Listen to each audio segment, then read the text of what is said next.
The morning sun was reflected in the glass meeting room as Edison pushed the tablet over the table. A blurred picture of me entering the house building last Thursday evening appeared on the screen. Not exactly a piece of evidence that directly incriminated me, but sufficient for your decision already made. We have received disturbing reports about your activities outside of working hours, Edison said in a neutral voice, but with a cold look. Our employment contract expressly allows us to work for another company during our employment. Beside him, Finn's lips curled into a smile, which at the same time grinned contemptuously. We do not tolerate any such betrayal. Aria, I felt nothing. No fear, no anger, not even surprise, just a strange lightness, as if gravity had let go of me. You're fired. With immediate effect, Edison continued. He sent me a letter of resignation. The security service will accompany you to pick up your things. I didn't protest or try to explain anything. I just nodded and said, You're right. I have to concentrate on one job. Her facial expressions changed briefly. Confusion flitted across their faces before they resumed professional neutrality. They had expected tears, supplication, perhaps anger, not this serene resignation. What they didn't see was the burden that fell off my shoulders when I put my access card on the table. 3 years of constant fear, the sole responsibility for the digital security of an entire company. All this was gone in one fell swoop. Finn cleared his throat, visibly uncomfortable about my calm. We need all the passwords and credentials before you leave. I smiled. Everything is documented in the System Knowledge Database as prescribed in the protocol. Another lie. The documentation did exist, but it was like giving someone a map without a compass. Technically complete, but practically useless without my contextual knowledge. When the security service accompanied me to my desk, my colleague stared at me and whispered. I packed up my few personal belongings, a ceramic mug, a small plant that had somehow survived 3 years of neglect, and a notebook full of system architectures that only I actually understood. Arlo, our vice president of technology, was watching me from his glass office. His expression was inscrutable. He did not intervene, although he knew better than anyone what was going to happen. While the security guard was guiding me through the lobby, I felt the spring air on my face. I took a deep breath, for the first time in years. When I reached my car, my phone vibrated with a message from Vega. The conversation was still going on at 14 o'clock. I typed back. Yes, and now I can accept your offer for a full-time position. For 3 years, I worked for someone else's empire, and that was enough. For 3 years, I was the invisible infrastructure that kept everything running, while others took the lower bars. For 3 years, warnings were ignored, requests were rejected, and promotions were ignored. Now it was over, and the countdown had begun. I know you're probably wondering how this story is going to turn out. Believe me, you really don't want to miss what happens next. If you like this story about corporate revenge, please give it a like and subscribe to the channel. This helps the channel enormously. Write a comment with your thoughts so far. Now I'll tell you how I got into this situation. My name is Aria Wesley, and until 40 minutes ago, I was a senior network security architect at a Fortune 500 technology company. In fact, I was alone. Not on purpose. There should actually be 6 of us. Due to austerity measures, the number shrank to 3, and after layoffs, only I was left, so I was all alone.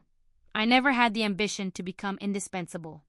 This is a dangerous position in American corporate life, but with each smaller quarter and growing responsibility, I turned out to be the sole guardian of a digital empire worth billions. It started 3 years ago when I was recruited by a smaller company. I still remember Alu's promise in the interview. We are building a first-class security team, he said with a bright, enthusiastic look. You will lead a specialized group focused on our own systems. The salary was not outstanding, but the challenge was irresistible. Development of a security architecture for cutting-edge technology in cooperation with brilliant minds. I signed immediately. But after 3 months, reality caught up with me. In the course of the first strategic restructuring, 2 senior positions in my team were removed. After 6 months, another colleague left the company to accept a better-paid contract. His successor stayed on for 4 months before budget cuts caused the job to disappear for good. A temporary situation, assured me Yellow. We would increase the workforce in the next quarter. The next quarter turned into the next year. From the next year it became, we will reassess the situation after the merger. The merger came and went. I was still alone. In the meantime, the systems became more complex. Our customer base tripled. The attack vectors multiplied. I developed more and more unusual security measures. I worked at night on weekends and holidays to ward off emerging threats. When I warned about critical security vulnerabilities, my emails were received. But the points of action mysteriously disappeared from the logs. When I asked for additional staff, they said, I need to set my priorities better. When I received a salary that corresponded to my growing responsibilities, I received praise instead of money. You are our star, Alo said, patting me on the shoulder. No one understands these systems as well as you do. That was exactly the problem. No one understood her. No one wanted to understand her. I offered to train others to document the increasingly complex architecture that had been created under pressure. My offers were acknowledged with nods and smiles, but without concrete measures. Last winter, I prevented a data breach that would have exposed millions of customer records. I worked, slept for 72 hours at a time, barely identified the attack pattern, and set up an additional layer of security in real time. After overcoming the crisis, I received a gift certificate worth dollars and was mentioned in the company newsletter. The CEO, who credited Lorbeeren for our strong safety culture, received a 7-figure bonus. That's when I realized what had become of me. Not indispensable, but invisible. The infrastructure that no one notices until it fails. I tried one last time and arranged a meeting with ALO and the management team. Our current security equipment is not portable, I explained, showing graphics, data, and industry comparisons. We would need at least 3 additional specialists to properly maintain this architecture. Arlo nodded understandingly. According to the results of the 4th quarter, he promised. We are currently in a waiting loop. I've been hearing this for 3 years now. Without sufficient personnel, this system needs constant maintenance by someone who understands it in its entirety. I warned him. If I was run over by a bus tomorrow, there would be serious problems within a few days. Catastrophic incidents were expected within a few weeks. The chief financial officer frowned. It sounds like we don't need better documentation anymore, staff. I felt something breaking inside me. I have been making extensive documentation requests for 18 months now. They were neglected every quarter anew. An awkward silence followed, then distracting delays and Libra promises. I left the meeting with the feeling that nothing would change, although I urgently needed a change. My health condition worsened. My relationship suffered from the constant emergencies at work. Something had to change. Then came the cybersecurity conference in Boston. Actually, I had no intention of going there at all.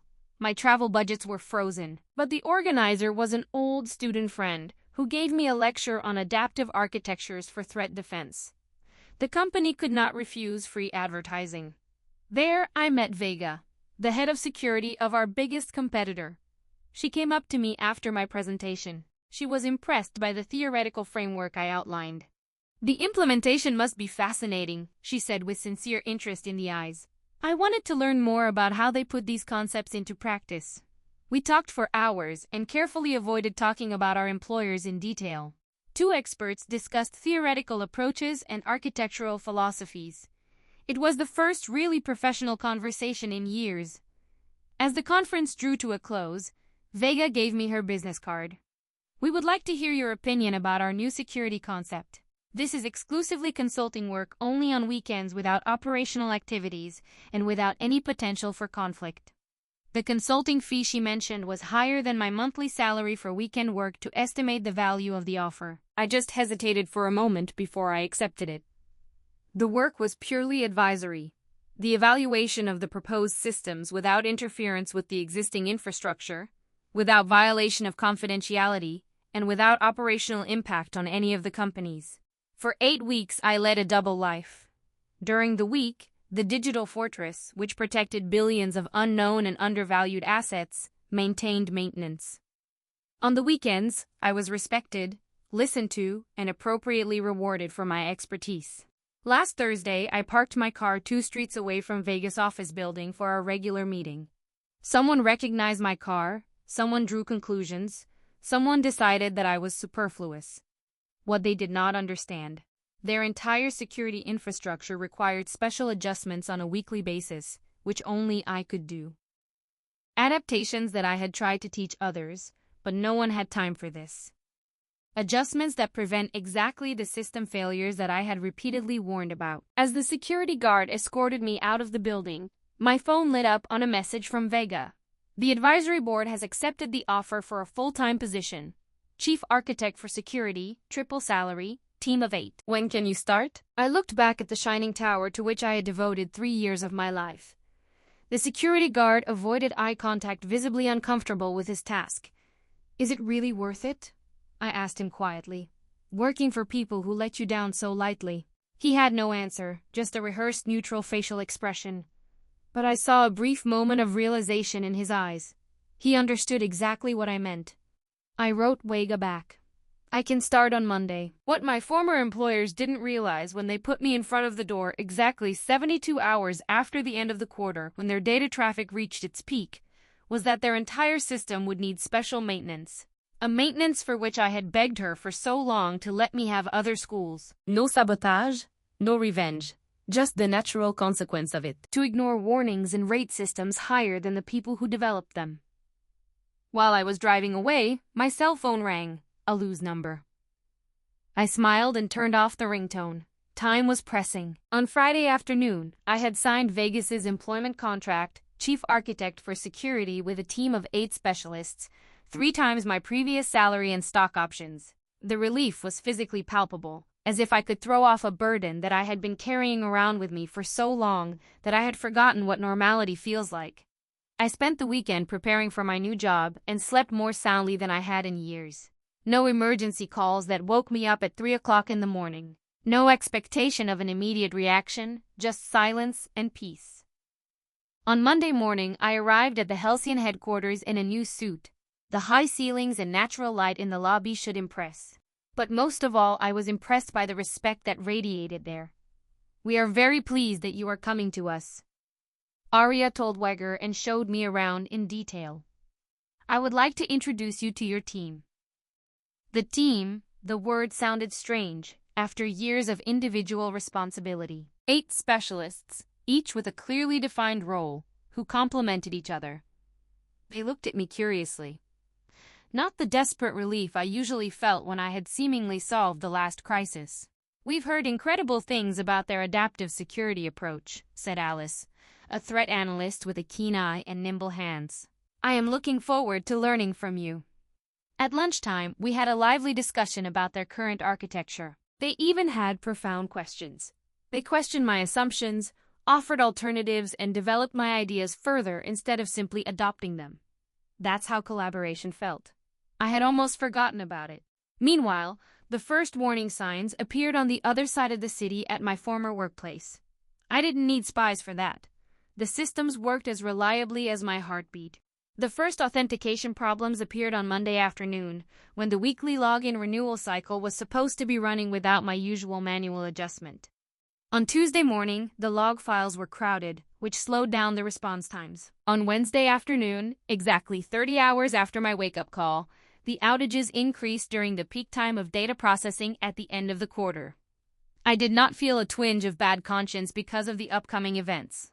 After all, I had warned them repeatedly, but because of the innocent employees who would suffer from this and those who had made the decisions. My phone vibrated at 16:52 on Monday.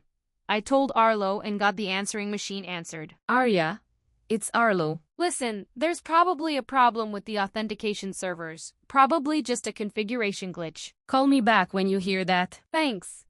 His voice sounded indifferent. Just a small technical problem. I deleted the message.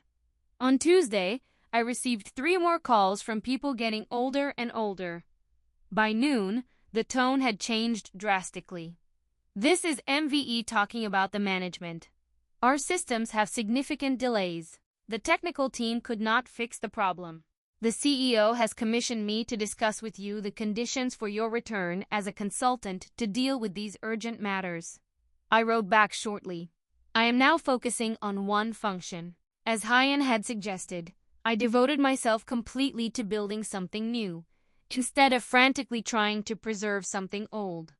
My team and I have developed a security architecture that combines the best elements of my theoretical models with your existing infrastructure. Vedger checked the status regularly, but never intervened. How do you like it here? It's already strange, I admitted to having over-resources and being heard. She nodded. We have all worked in companies where expertise was not appreciated. That's why our staff turnover is 3 times as high as the industry average. Late on Tuesday evening, received an email from ALO with the subject, Urgent. Critical system failure is imminent. Please indicate your consultation rate. Please reply immediately. I closed my laptop without answering. Wednesday started with clear, sunny weather. In my morning meeting with the team, we finalized our implementation plan for the new security architecture. The energy was palpable. 8 brilliant minds who created something great together. Every contribution was recognized and appreciated. My cell phone vibrated continuously around 14 o'clock. I had it muted during our planning session. When I checked later, I had 17 missed calls and twice as many messages. One was from Edison from the personnel department. The legal department has considered your dismissal. We may have acted too quickly. Please call back urgently. Another message was from Finn. Whatever you pay them, we double it. This is a crucial message from the CEO personally. National customers lose access to their accounts. There are regulatory consequences, and a board meeting is currently taking place. Call immediately. I felt no satisfaction, only an empty confirmation of all that I had warned her about. They had built an empire on my shoulders and then pushed me aside without realizing what was about to collapse. That evening, on the way home from my new office, a notification appeared on my dashboard. A serious outage at a leading provider of financial technology. Thousands of customer accounts could not be reached. The name of the company was not yet known, but I knew that the news would be in the media in the morning if the customers no longer had access to their quarterly reports. When the regulator started asking questions, when the stock price crashed, at home, I opened a bottle of wine that I had saved for myself and sat on the balcony to enjoy the sunset. My phone lit up on Alo's number again. This time I lost weight. Aria. His voice sounded hoarse from exhaustion. Everything is going wrong. Sequential authentication problems have a domino effect that propagates through the entire transaction processing layer T. No one can stop him. I warned you, I said quietly. I've been warning you for 3 years. I know. The confession sounded painful. Tell me what to do. No matter what it costs. I took a slow sip of wine. It's not about the price anymore, Alo. It's all about the value. We appreciated you. No, I interrupted him. They appreciated my work, but not enough to listen when I told them that it was unsustainable. Not enough to use the right people. Not enough to pay fairly. Not enough to give honest recognition. Silence spread between us. Do you know what could have prevented this? I continued. If only one person besides me understood how these systems really work, someone would have taken even 5 minutes to read the warnings in my quarterly reports. Did anyone listen when I said that this is exactly the scenario that would happen if I ever left? His breath was the only answer. The recovery procedure exists, I finally said. It's in the disaster documentation I submitted last year. The documentary that had less priority because you have everything under control so well, Aria. I ended the conversation and turned off my phone. On Thursday morning, I arrived at Hyan and met Vega in the lobby. Have you seen the news? She asked, holding up her tablet. The headline was shocking. Serious technology failure destroys billions in market value. Among them was a photo of the headquarters of my former company. Their entire customer database is locked, Weger said. Transaction processing has been interrupted for 16 hours and is still ongoing. The share price has fallen by 40% since the beginning of the stock exchange. When I saw the numbers, I felt strangely empty. That was unsatisfactory. It was a waste of talent, trust and potential caused by short-sighted decisions of people who would not feel the worst consequences. You have called our management before Uyghur Fort and tried to reach them through us to get urgent help. No, said Wega with a sinister expression. They are threatening legal action, claiming that they sabotaged their systems before they left. I felt nauseous. I didn't do that. We know that, she interrupted me. Our legal department has already checked your contract and your withdrawal formalities. You haven't done anything wrong, but they are desperate and looking for a scapegoat. On the way to my new office, I felt the kilos I had lost coming back again. Not out of guilt. I had not done anything wrong, but because I realized that even now they still refused to take responsibility. My team was already waiting. Their worried faces followed my arrival. Is that true? Asked Alice about her previous employer. I nodded. Did you really build their entire security infrastructure yourself? Asked another team member. Not voluntarily, I said, out of necessity. A tacit agreement arose. The silent recognition of a shared experience. Everyone in this room had once been the unspoken foundation on which others stood. Now, Ella finally said, your failure is instructive for us. We have to make sure that our systems are never dependent on a single person, not even on you, Aria. The simple wisdom of this statement almost moved me to tears. This was to recognize leadership expertise and at the same time prevent unhealthy dependence. We returned to our work and integrated resilience into each level of the new architecture. But as the morning turned into the afternoon, the situation worsened for my former employer. The supervisory authorities had initiated investigations. The number of departing customers increased. The share price had fallen by another cent. On my phone, which I finally turned on again, there were 57 missed calls. The last one came from an unknown number. The voicemail message came from the chairman of the supervisory board personally. Mrs. Wesley, this is Terence Walsh. The situation has become untenable. The supervisory board dismissed several executives this morning, including Mr. Edison and Mr. Finn. We recognize the structural deficiencies that led to your departure. Please call me directly to discuss the further procedure. I sat for a long time over this message. The cursor over the delete button. A part of me wanted her to feel the full hardness of her actions. Another part understood that innocent people simply hired clients under the failure of management suffered. During our afternoon meeting, Veger took me aside. Your CTO contacted me directly. Apparently, the supervisory board dismissed half of the management this morning. That's how I heard it. I said they're charging an astronomical sum for emergency counseling. 1 day of your time, remotely. No more obligations. I hesitated. What do you think? Veger thought for a moment. Professionally speaking, it would not hurt us to help you. Their reputation has already been irreparably damaged. Ultimately, the decision is up to you. You owe them nothing. On the way back to my office, Alice walked next to me. You know, he said casually, sometimes the most effective message is not to let someone fail completely, but to show him exactly what he has lost by proving to him that you are successful somewhere else. I stopped. What do you mean? I asked. Alice shrugged her shoulders. If you help them to recover, they will always know 2 things. That you could have prevented their disaster, and that you were kind enough to help them, regardless of how you treated them. Such knowledge changes organizations more than an insolvency. I was thinking about this perspective when I returned to my desk, where my team was already busy implementing the jointly designed security architecture. My finger hovered over Terence Walsh's song. What would really be revenge in this situation? To let their systems collapse, possibly to drive their company to the ruins, or to show them exactly what they had thrown away. The answer came while I was watching my new team at work.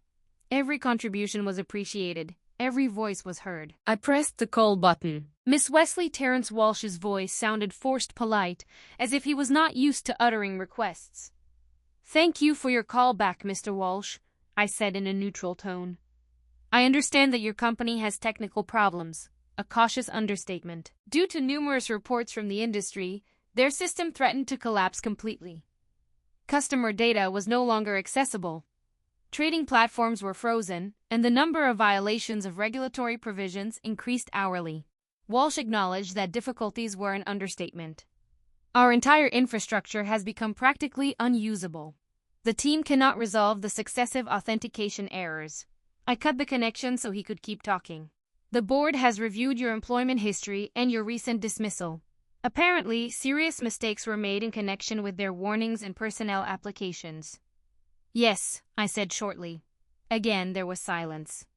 In the background, I heard loud voices, the chaos of a company in free fall.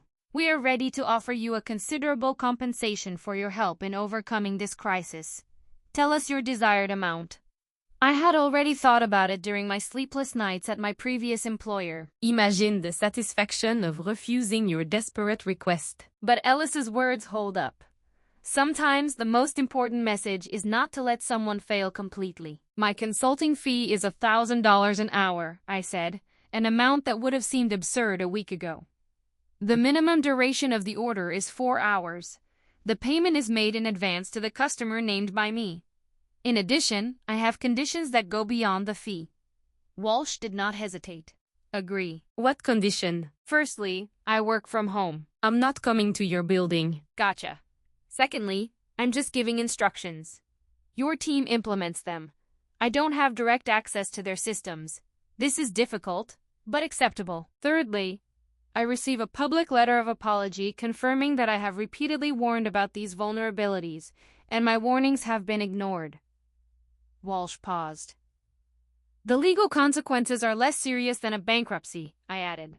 Fourthly, each dismissed member of my former team receives a severance payment in the amount of 6 monthly salaries and positive work certificates. Fifth, I continued, the board must determine the structure for the security team that I originally proposed and fully equip it with salaries in line with the market and appropriate management support.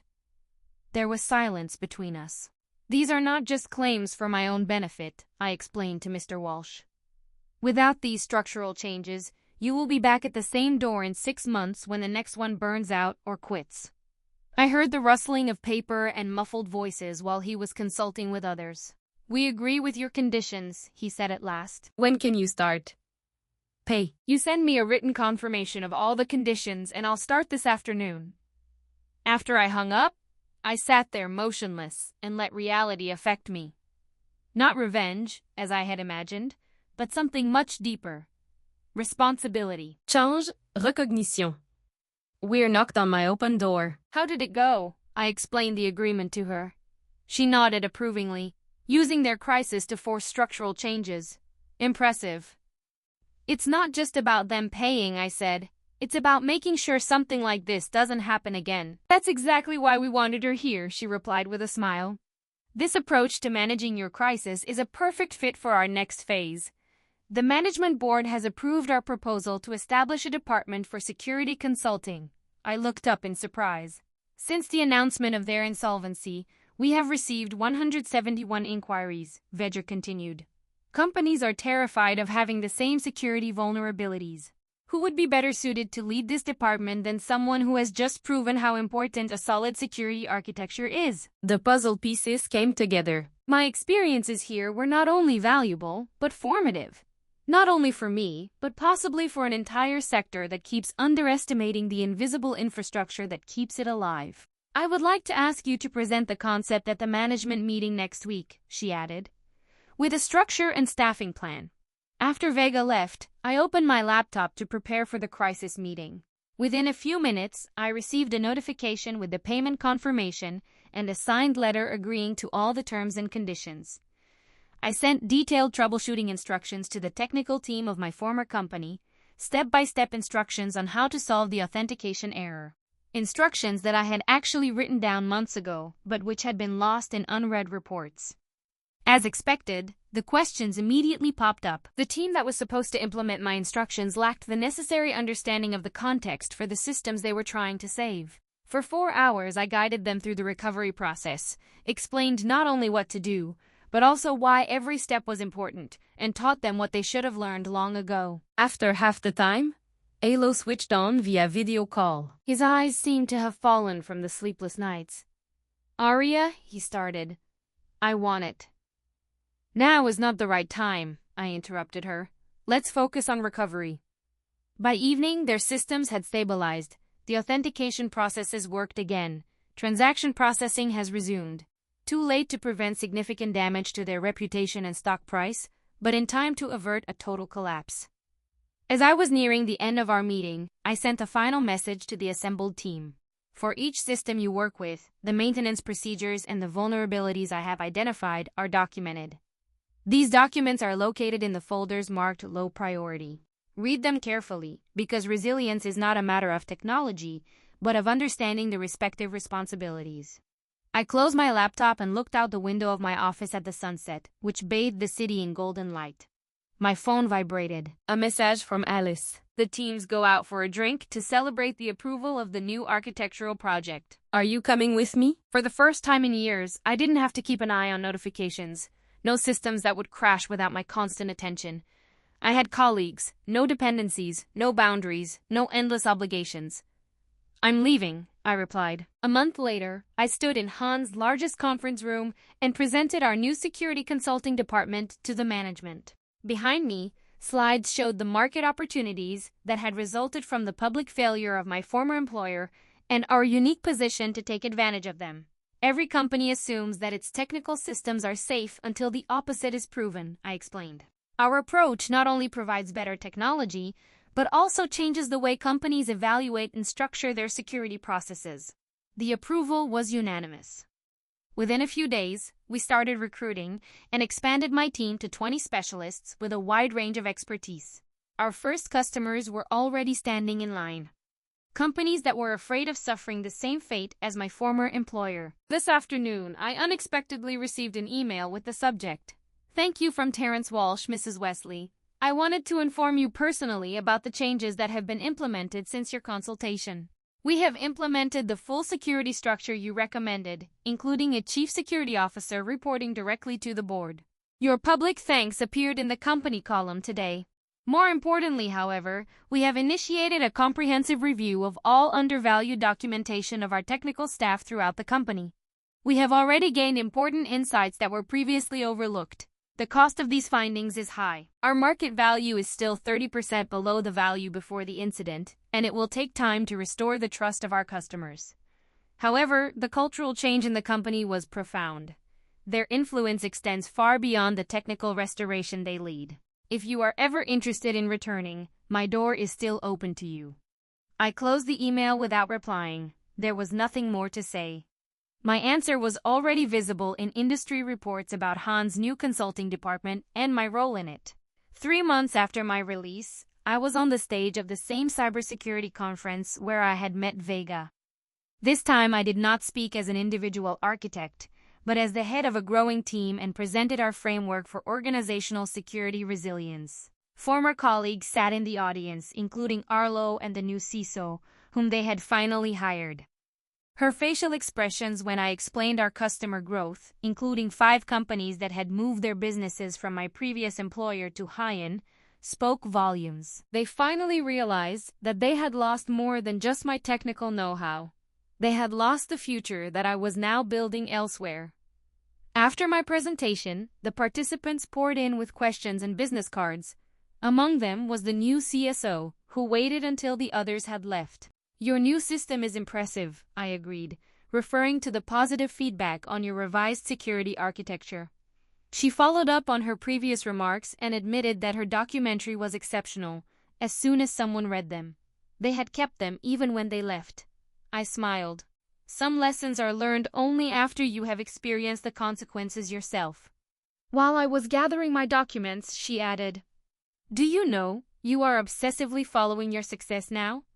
Every announcement, every new customer, they measure what could have been theirs, and there she was, the real revenge. Not their failure, but my success. Not your loss, but my gain." Every success at Han reminded me of what they had given up. Every innovation of my team reflected what they could have achieved if they had shown appreciation and supported listening. The most devastating consequence was not the failure of the system or the financial loss. It was as if they saw me building up somewhere else what they had denied me with them. Exactly 6 months after I was fired, Han announced that our security consulting department had become the company's fastest-growing division, with 3 Fortune 100 companies as clients. My name was prominently mentioned in the press release, along with quotes from clients about our revolutionary approach to organizational security architecture. That evening, Alice organized a team party. Brilliant specialists, no one overworked, no one undervalued, Everyone contributed their unique expertise to something bigger. As we raised our glasses, Alice bumped into Aria, who had shown us all that true expertise does not mean knowing everything yourself. It's about building teams in which the knowledge of each individual is heard. When I saw all these dedicated, respected, and cooperating faces, I realized that this was the real success. Not to watch my former employer fight, but to create an environment in which talents could develop. Warnings were clearly pronounced, expertise was appreciated, and no one carried an unbearable burden. Sometimes the most satisfying revenge is not to let others fail. It lies much more in being so obviously successful that you have to live forever with the knowledge of your loss. And sometimes the biggest revenge of all is to just build the life and career you deserve somewhere else. If this story has touched you, please take a moment to like, subscribe, and share it with someone who may need to hear it. We all know the feeling of being underestimated or overlooked. Perhaps you are currently running an entire department and are wondering whether you will be noticed at all. Remember, your value is not determined by those who do not recognize it. The right environment exists. An environment that values not only your achievements, but also your personality. Leave a comment and share your own work experience or how you found your job. Your story matters just as much. Me tue.